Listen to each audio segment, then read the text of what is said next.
The city was called Hab, although it would be a stretch to call this pile of ruins a city.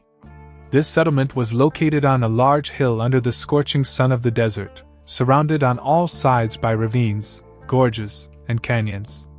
From a distance, it might have seemed like this place had long been abandoned and uninhabited. But that was not entirely true. The population was several dozen souls, consisting of bandits and robbers of various kinds, escaped slaves and prisoners, mercenaries, and lost people. However, there was almost nothing human left in these people. Periodically, nomads and traders came to the town to replenish their supplies on their way to richer cities. Thanks to this, the locals managed to survive by selling supplies and illegal goods to passing travelers. These goods were plentifully brought to the town by a gang of shinobi thieves. An old man was sitting in the ruins of one of the buildings. Who was he? Where was he from? How did he end up in this godforsaken world and godforsaken town? Nobody knows. And those around him didn't care who he was or where he came from.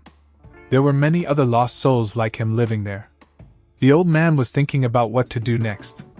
After his release, he had his own problems to deal with.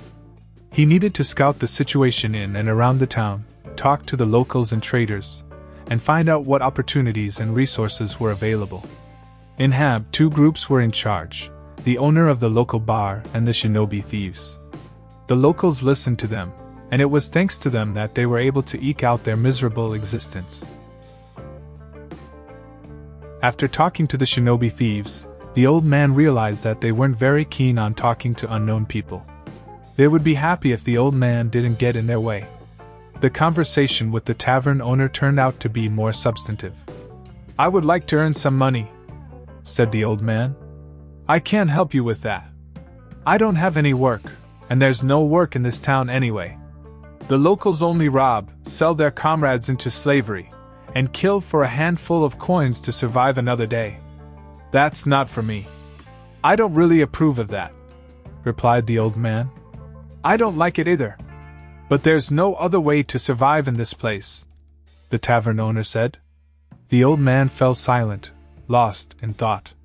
"You could try your luck and explore the ruins, maybe you'll find something valuable," suggested the tavern owner. "I've already done that. There's nothing of value there," replied the old man. "Well, then I don't know how to help you. You could walk along the city wall, but don't stray too far from it. Although you wouldn't know it from looking at them, my guys are something like the local police. If anything happens, they'll help you out." "Thank you. But why this special treatment? We don't get many people with manners and moral principles coming to our hole." "Okay. Thanks again," said the old man. The old man spent the rest of the day exploring the area outside the city walls. Meanwhile, night fell, revealing countless stars in the sky. Two huge moons reminded him of how insignificant humans were compared to the world that surrounded them. The next morning, as soon as the sun appeared on the horizon, our hero headed to the bar with an interesting idea in mind. "Hello?" he greeted the tavern owner. "Welcome. Is there something you want?" the owner replied. "Yes. I have a question. When I was walking around the town, I found this. It seems to be a piece of iron ore." "Yes, that's it. We used to mine iron ore here a long time ago. Can it be sold?" "I think so. Traders often stop by on their way to larger cities, and they'll find a use for it there." "Then I have a proposition for you. Find me some tools, and I'll sell the ore to you. And you can resell it to passing traders." That would be quite profitable for both of us. You're the first person I can remember who decided to do honest work in this hole. But I don't have any tools right now. Come back tomorrow morning. By then, I should be able to find them." "Thank you in advance," replied the old man. The next morning, as agreed, the old man received the tools and set off outside the city gates. He spent almost the entire day breaking off chunks of rock from iron deposits. He also realized his main mistake: working under the scorching sun of the desert was not the best idea. After collecting his daily haul, he went to the tavern where he sold the ore and bought himself some food and water. After eating, he set up his tent and went to sleep, waiting for the night to come. Work at night was slower, but the sun didn't try to burn all of his flesh to the bone. Working at night was also much more dangerous, as local bandits were attracted by the noise. But the old man noticed them before they got too close and ran away, leaving them empty-handed. The sound of his pickaxe echoed monotonously in the night as he continued to work. Before dawn, the old man gathered all of his haul and headed back to the city. That night, the city claimed several more lives. Outside the gates lay several bloody bodies. The old man sold the ore at the tavern, bought some food and water, and then went to sleep. This routine continued for a week. He worked at night, and rested at the tavern during the day. One morning, he found some clothes and a note next to his bed. "This is a small bonus for your hard work." After getting dressed, he went downstairs to the tavern. "I see I guessed your clothing size correctly." "Yes, thank you." "Why such a gift?" "I make a good profit from selling the ore. Some traders even asked me to increase my supply if possible." The tavern owner looked at the old man questioningly. "I'll come up with something," the old man said confidently. "Great! I have a counter-proposal for you in exchange for increasing the amount of ore you supply." "What is it?" "I want to restore the building across from the tavern, and I would like your people to keep an eye on it. And on me, at least when I'm in town." The trader pondered for a moment. "Sounds fair. You get protection and I get goods. And one more thing," the old man added.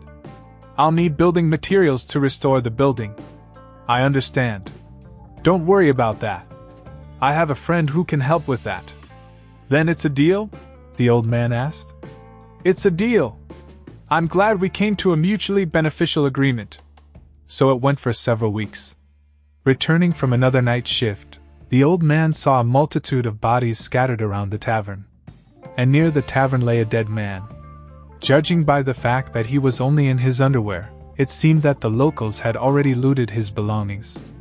Entering the tavern, the old man immediately met the tavern owner. "Hello? I have good news for you." "Does it have anything to do with the dead bodies on the street?" "Not exactly," the tavern owner replied evasively. "First of all, I was able to find you some shoes." The old man made a face, but the tavern owner smiled understandingly. "Don't worry. He was still alive when we took his clothes off. The scoundrel didn't want to pay for his food and drink. We took all his things, and then he came back with his friends." "Okay then. I don't have any feeling left in my feet from walking on these cobblestones." "And what is the other good news?" The old man put on the sandals. The trader brought the building materials. "You can start the repairs now." "Thank you. I think I'll get started on that right away." As the old man stepped out onto the street, he saw that the locals were experts at their trade. They had already completely looted the bodies that had been lying in the street. Approaching the building and surveying it, the old man realized that, to begin with, it would be best to demolish everything down to the foundation, and then rebuild everything anew. But in order to start the construction, there was one very important task that needed to be done. Bodies begin to decompose very quickly in the sun, and their smell. In short, first things first, the corpses had to be cleaned up and taken out of town. It took some time to accomplish this. After that, the old man set to work on restoring the building. The locals watched with interest as they were not used to anything happening in their town. It took several days to restore the building. After that, the old man went to the tavern, bought himself food and drink, and then closed himself up in his home for several days without being seen by anyone. Thank you for watching. I hope you enjoyed it. You can support your grandpa here. He wants to buy back his family estate, and you can help him with that. All the links are in the description. Also, there are bonuses for Boosty subscribers, your name in the video, a drawing of your character, and your name carved on a stone in the stone garden.